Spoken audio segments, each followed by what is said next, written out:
Hello, hello, hello. How are you, Elizabeth? Hello. I'm great. How are you? I am so good. Let's get these pesky introductions out of the way.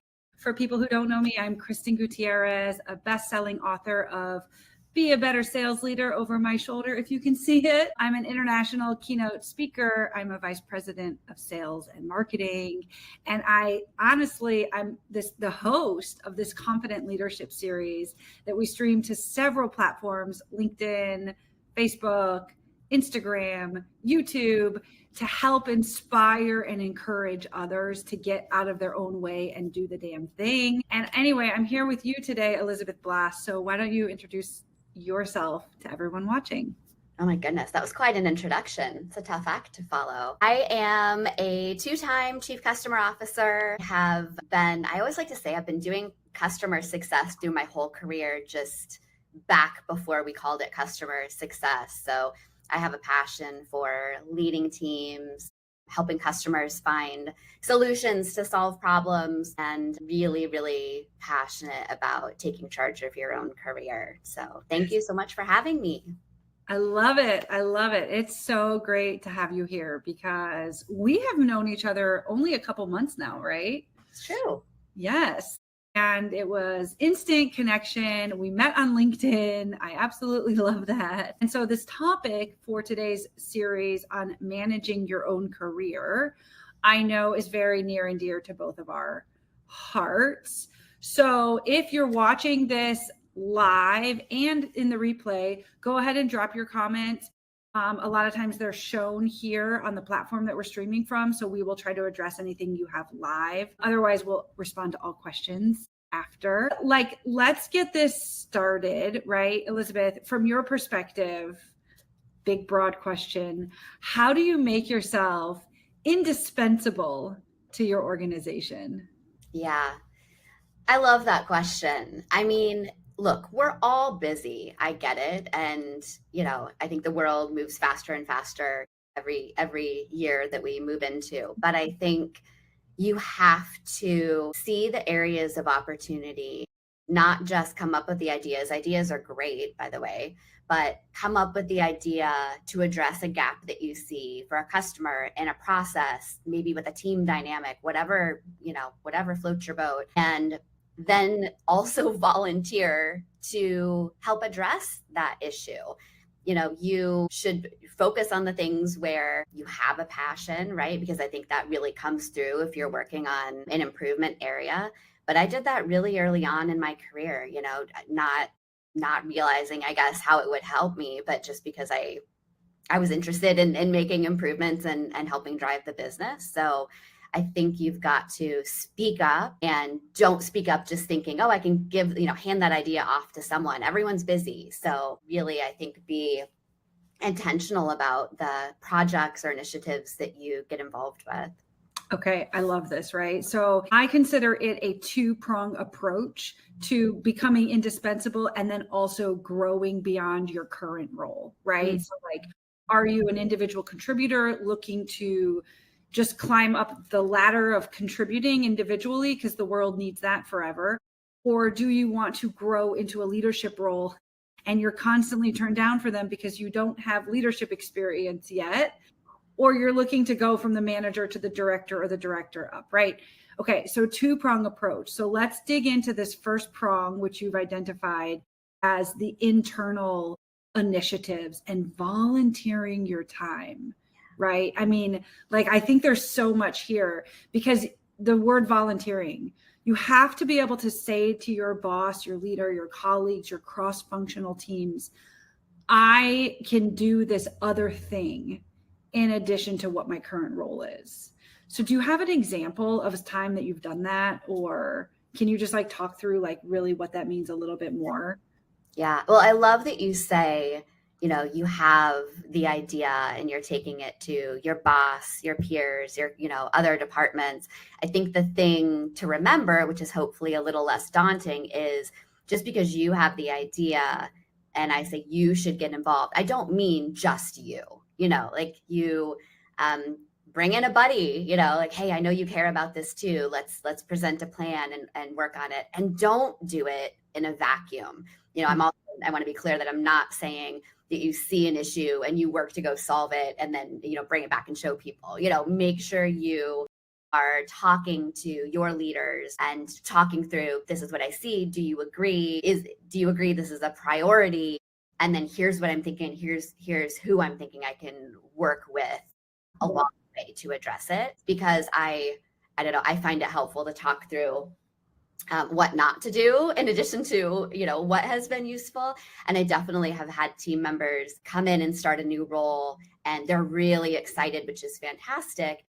But they have ideas even before they've learned the job, the customers, the culture.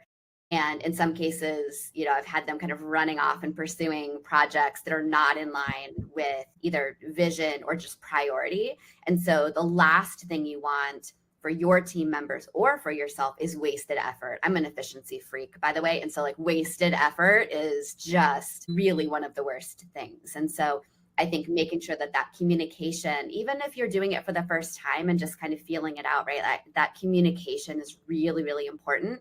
And then finding, like I said, a buddy, if you don't know people well, it's an opportunity to kind of reach across, to different departments and find those people that maybe have similar interests. Because, likely there are so many gaps in any organization that you could pursue.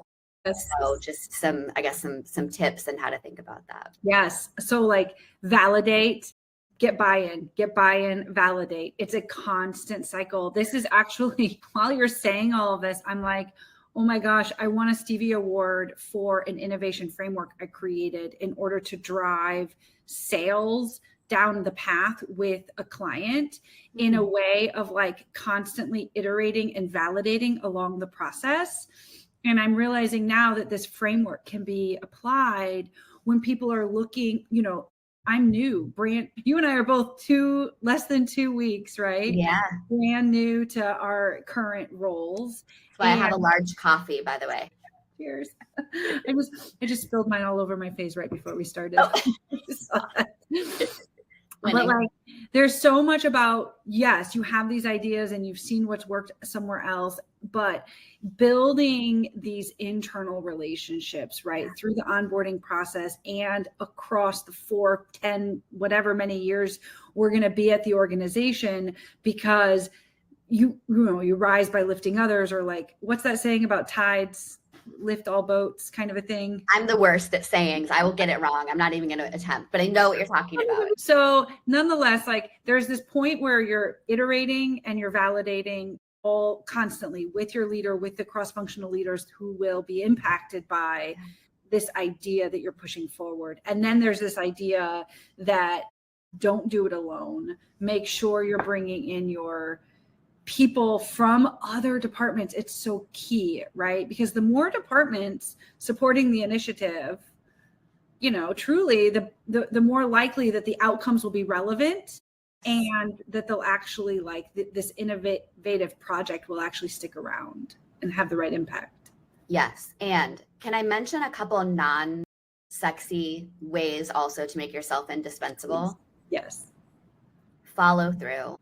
I feel like we don't talk about this enough, but the whole old, do what you say you're going to do. People aren't consistently good at this. And I learned, I had in my young leadership career as it was starting, oh gosh, I had the best mentors that really instilled this into me. What did we commit to? Have we done it? Have we told people, why if we're late, that kind of thing. And so that was really drilled into me. And it's so important, people, if you are really making yourself indispensable, people know that you are going to do, they can trust you. If you say, oh, I'll do that, they know that you will. And you're building that brand that can go all the way through your career. But the follow through, we've talked a bit about communication, but broadly, just, communicating needs and ideas, that kind of thing, I think.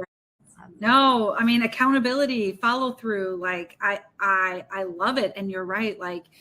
Because I'm thinking ooh, do we go next to personal branding because it's such a hot topic? Or, okay, let's go to this other place first and then come back to personal branding, which is the second prong to making yourself indispensable, i.e. managing your own career. So we've got the internal prong, or pillar, right, which is multifaceted, right? We talked about some of the aspects there: follow through, accountability, initiatives, cross-functional collaboration.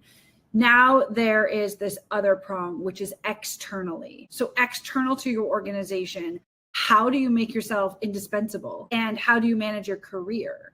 My opinion is it's based on industry events that you can dedicate time to, associations, conferences, podcasts, webinars, right?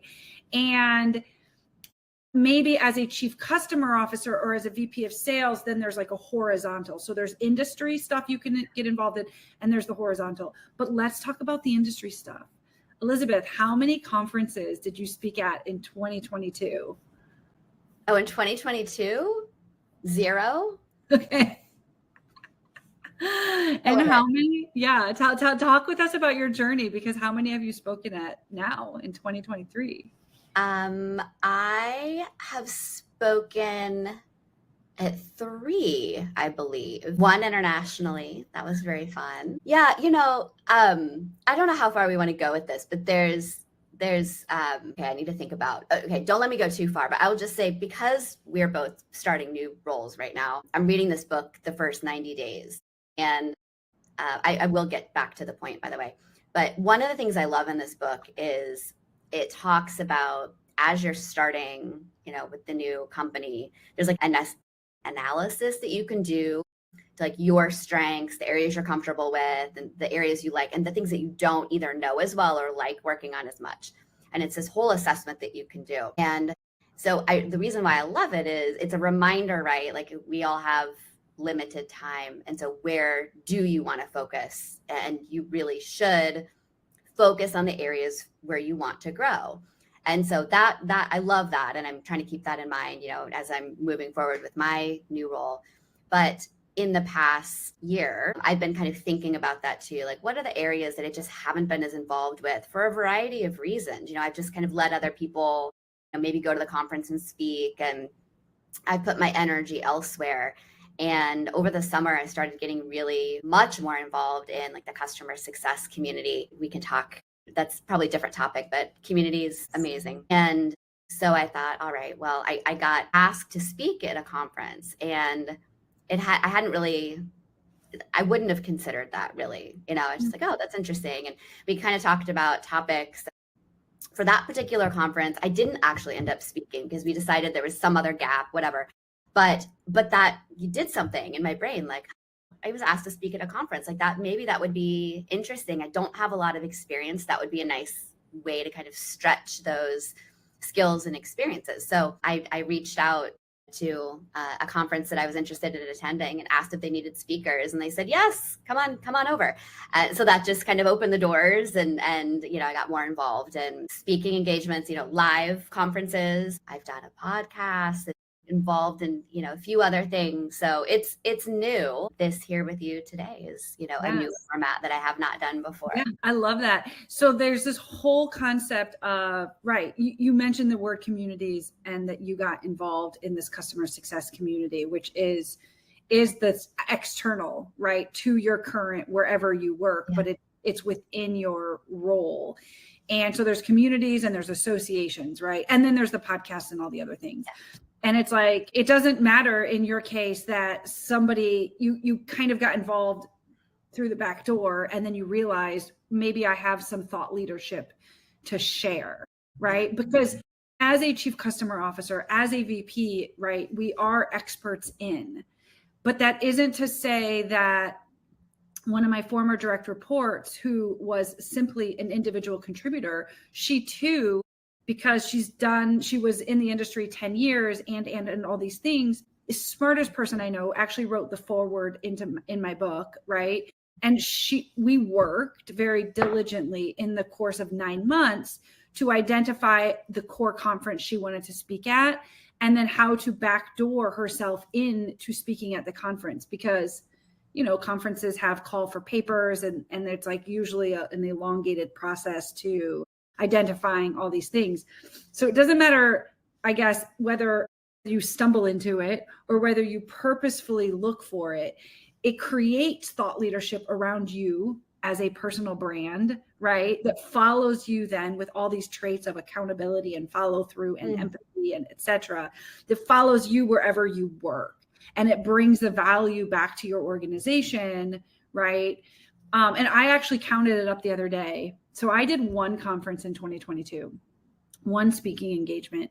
I decided to write the book this year and all the things, right? 23 events in 2023. Oh, that's wow. Great. 23 for 23. I like that. Yeah. Maybe it was that's like 22. Yeah. And again, it's podcasts, it's webinars, right? But it's external associations and events and conferences and things that support the internal wherever I work. Yeah. Right. So I just think there's like this something really interesting here. So let's talk a little bit about personal branding, what that means to you, yeah, let's start there. What does that mean to you? Oh, what does that mean? Gosh, that's a hard one for a Thursday morning. I mean, for me, you know, my thing is I if I'm putting out content or discussion, whatever it may be, I just am hoping that it's helping someone with something. So my, you know, personal brand to me is obviously how people think of me, what I contribute to the world. And hopefully, you know, I'm very passionate about customer success and customers in general. And so, you know, working towards becoming a CS thought leader and just someone that can help, you know, help navigate difficult, either, you know, from a management perspective or customer perspective.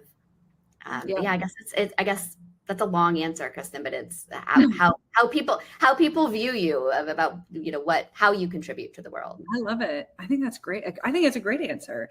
How does the network, like how does our individual networks, or how do we build, and is like the network the same as the community? Are we actually in effect on LinkedIn curating our own community by those that we're connecting with and staying in touch with? Yeah, gosh, is the network the community? That's really good. I'm so passionate about this. Like I was really heads down, not involved for many years with my last job. I was all about, you know, my team, my company, and just in my bubble. And so I think that I don't like to have regrets. I have some regrets about that, just because now that I've gotten more involved, it is just helping in every aspect of my work life. And so I wonder, right, had I been involved sooner, how might that have changed decisions and approaches and all of the things. So I think that you should absolutely not do what I did, and you should get involved in communities and on LinkedIn, and, you know, get content out and engage with others. You should do it while you're learning a new job, while you're in the middle of your new job, while you're looking for your next opportunity. I have met incredible people, nice people, smart people, people who are so willing to give of their time and knowledge or just listen. And I think it's just incredible what's possible. I do think that kind of a part of your network, probably is your community. You know, there's lots of people that when I was considering my next career move, that I would reach out to on LinkedIn and say, hey, I know we haven't talked in a really long time, but could you introduce me to so-and-so? And those are connectors, which is really helpful. And I loved reconnecting with some of those people, but they're more of my network. They're not the people that I would probably go to each week or frequently to really engage with. So I think your network is important. Your community is really the people within your network who you maybe have shared experiences, or, you know, I'm responsible for revenue now. And so like my sales buddies, you know, shout out to my Rev Room people, and to you, Kristin, and to all the people in my world who have been doing sales for a long time. I think that's part of filling the gap too. So just how you structure your community is really, a subset, but is important, and probably always evolving, because you meet one person and that flows into another opportunity or another introduction. And so it's just, I think it's an exciting thing, because you never know who you're going to meet, right? That could become really, really important in your career or just your life, really. Like me meeting you. I know. We connected perfected over time management. By the way, you have to follow Elizabeth on LinkedIn because she comes up with the most creative carousels right now based on rom-coms as it relates to customer success. Huge fan. It's like a thing. Yes. But I don't want to come too far away because that was so multifaceted and really like fascinating. And we have like so little time left. But you were talking about the thing where it's like, do it now, do it in the middle of trying to figure it out. Because I think that there's two types of people. There's you and me and all the other type of people who wasted the time, right? Like, I get it. I just did a post the other day. Like, I was constantly looking for fulfillment. And ironically, I think this thought leadership is what brings us fulfillment and like gives us more of a purpose as to why we're doing the thing we're doing for 40 plus hours a week, every single week, right? It's being able to have a voice and share your expertise in a thought leadership capacity. Because for years, I was simply just chasing a new role, a new company, more money, like grass is always greener kind of a thing. But I've constantly felt lost. And I was somewhere for like 6 years simply as an individual contributor. And so the regret that you have, I can only empathize with, right? Because we're not going to dwell there, but you have a chance. Everyone who isn't this type of person, right? Who's kind of already now so far down our career and no matter where you are, just starting or 20 years in, you have an opportunity to do it now while you're figuring it out. And that's where coaches and mentors come in place and your network and asking around and that's kind of like why this is so fascinating to me, because there's so much opportunity for people to lend what they know and their perspective. And wouldn't you know it, you've been on panels recently, right? The 3 panels, and it's all about having a different perspective. Yeah. No conference organization wants to put on a panel where everybody shares the same thoughts. Yeah. It's boring. A little spice is good. Or a lot. Okay. So I don't know, like, it's hard to say, but like closing thoughts, like how do we wrap this up? This is really interesting conversation, but I know, I wish we had more time. I think the thing, because this is managing your own career, that the last thing that I will say that we haven't talked about too much is maybe 2 things. One, I like to think about my career in like 5-year chunks. And, and sometimes I forget about that and navigate away from it. But if you think about your career in that way, it's kind of easier to make sure that you're kind of staying on track, whatever that means for you. I think the other thing is don't hesitate to ask for what you want. My last role, I became a chief customer officer because I walked into my CEO and said, hey, I think we need a chief customer officer. I think that should be me. And he said, yeah, I was thinking the same thing. I'll never know if that was true, but maybe we were just that aligned. But you have to just throughout your career, right? Just ask for what you want. Yes. I love that. Oh my gosh. I love that. Do you want me to go there or should we end there? I think we can end there, right? Okay. If anyone wants to continue the conversation, obviously we're both willing and able and like would welcome that opportunity. I also have a free Facebook group where we're starting to bring in people who are currently leading and or future leaders to talk about things like this all the time. And I have a pay to play community where we help leaders kind of grow beyond their role. So Elizabeth, thank you so much. Thank you. Happy holidays. Yes. Happy holidays. Happy New Year. Can you believe it? How many working days are left? Like 5 if you're some people. No, stop. So let's go back out of reality. All right. Have a great day. Safe travel. Thank you. Take care.